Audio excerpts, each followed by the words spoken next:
Hello बच्चों, let us see the question. Monoatomic, diatomic and triatomic gases whose initial volume and final pressure are same are compressed till their volume become half the initial volume.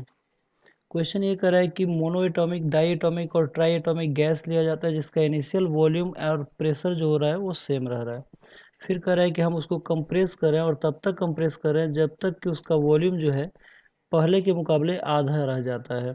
तब हमें चार option दिए, सही option का चुनाव करना है. फर्स्ट ऑप्शन में कह रहा है if the compression is adiabatic then monoatomic gas will have maximum final pressure.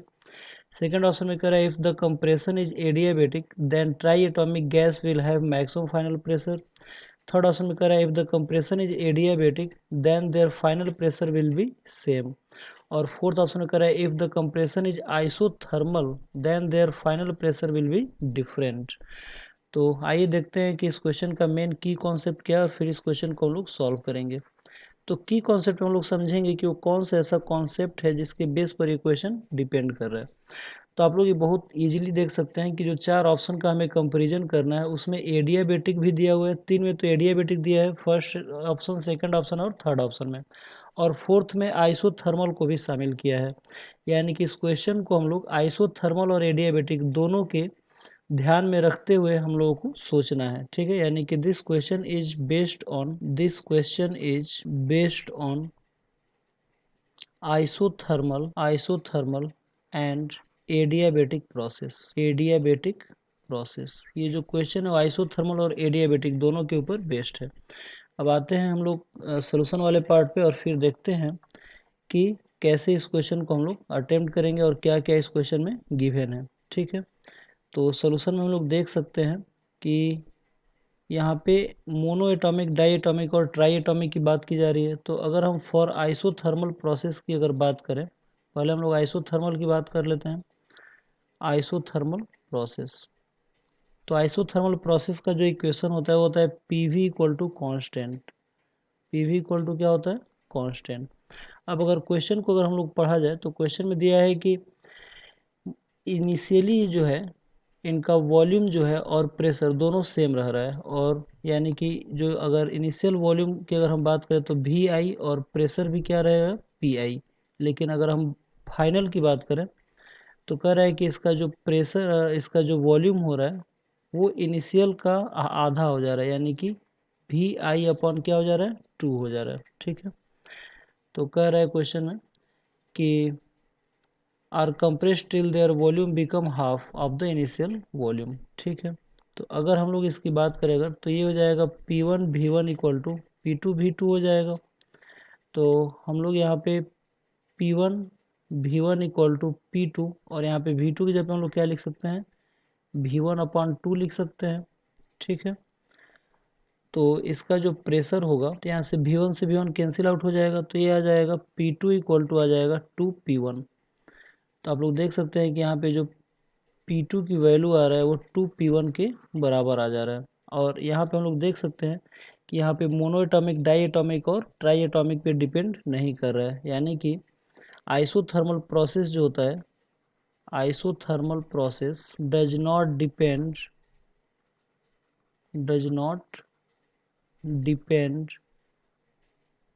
On nature of gas.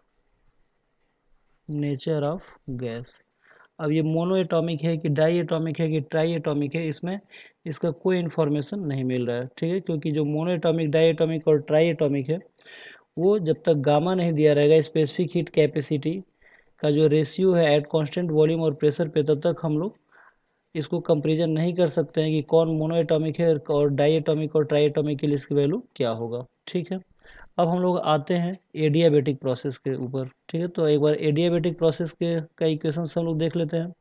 तो अगर हम बात करें प्रोसेस फॉर एडियाबेटिक प्रोसेस तो एडियाबेटिक अगर प्रोसेस की हम लोग बात करें तो ये होता है P V to the power gamma equal to constant. ठीक है, ये एडियाबेटिक प्रोसेस होता है. तो अगर हम लोग यहाँ पे P1 अपॉन P2 अगर निकालें तो ये आ जाएगा V2 upon V1 to the power gamma. ठीक है, यानी कि P2 इक्वल टू आ जाएगा 2 to the power gamma into P1। अब आप लोग देख सकते हैं यहाँ पे हम लोग रख सकते हैं कि जो V2 होगा ये V1/2 के बराबर होगा, तो इसकी वैल्यू मिल जाएगी P2 equal to 2 to the power gamma into P1। यहाँ पे जो गामा है वो स्पेसिफिक हीट कैपेसिटी का रेशियो होता है एट कांस्टेंट वॉल्यूम और प्रेशर पे। तो अगर हम देख सकते हैं कि मोनो एटॉमिक गैस के लिए गामा जो होगा मोनो एटॉमिक गैस के लिए सबसे ज़्यादा होता है, इसके बाद जो गामा है वो डाई एटॉमिक गैस के लिए होता है, और इसके बाद फिर जो गामा होता है सबसे कम जो होता है ट्राई एटॉमिक गैस के लिए होता है। तो आप लोग देख सकते हैं कि जो प्रेशर है वो गामा के ऊपर डिपेंड कर रहा है, यानी कि गामा की वैल्यू जितना ज़्यादा होगा उतना ज़्यादा प्रेशर होगा। तो हम लोग कह सकते हैं कि जो P2 है वो मोनो के लिए सबसे ज़्यादा होगा, और फिर P2 जो होगा इसके बाद डाई एटॉमिक के लिए होगा, और फिर P2 जो होगा हमारा ट्राई एटॉमिक के लिए होगा।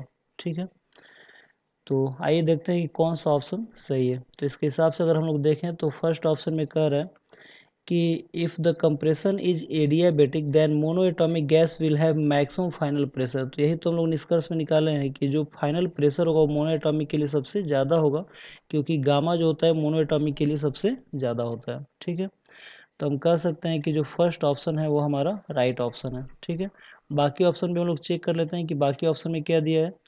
तो सेकंड ऑप्शन में कह रहा है कि if the compression is adiabatic then tri atomic gas will have maximum final pressure. बिल्कुल गलत है, ट्राई एटॉमिक गैस का मिनिमम प्रेशर होगा फाइनल प्रेशर।